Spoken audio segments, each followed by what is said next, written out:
آپ بیٹھے تھے، ایک بندہ آیا، آپ عرض کرتا ہے حضرت میرا ایک ہی بیٹا ہے، ڈاکٹر نے علاج کر دیا ہے، آپ دعا فرمائیں اللہ میرے بیٹے کو شفا عطا فرما دے۔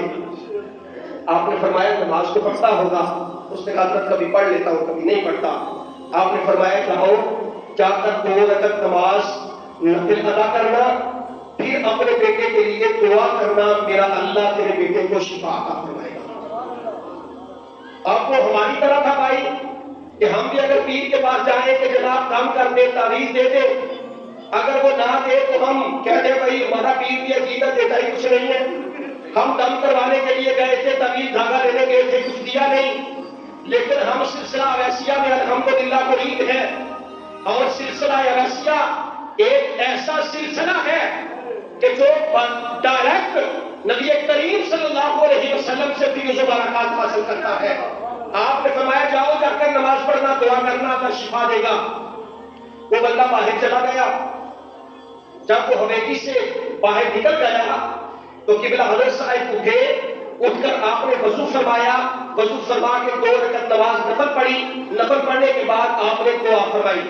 جب آپ اپنی مسجد میں بیٹھ گئے تو شیخ القرآن علامہ ہزاروی رحمۃ اللہ تعالی علیہ وہ عرض کرنے لگے حضرت یہی کام اگر آپ اس کے سامنے کر دیتے تو وہ بندہ راضی ہو جاتا۔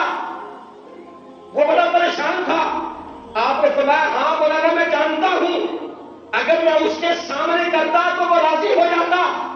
مولانا میرے اللہ نے اس کے بیٹے کو شفا عطا فرما دی ہے، اس نے نماز پڑھی ہے، دعا کی ہے، اللہ نے اس کے بیٹے کو شفا عطا فرمائی ہے۔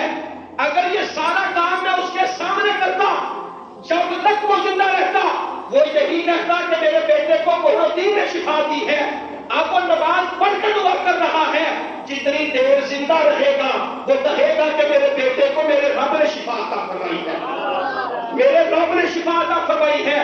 فرمایا مولانا میں لوگوں کے دلوں پر اپنا نہیں بلکہ اللہ رب العزت کی ذات کا تصرف کروانا چاہتا ہوں۔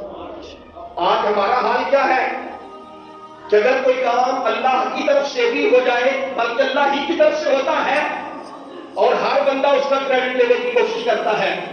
بھائی ہمارے قبلہ حضرت صاحب رحمۃ اللہ تعالی علیہ کی یہ تعلیم تھی کہ آپ لوگوں کی تربیت فرمایا کرتے تھے اور اس حال میں تربیت کرتے تھے کہ وہ نہ تو خدا کے در سے دور ہو نہ مصطفیٰ کے در سے دور ہو۔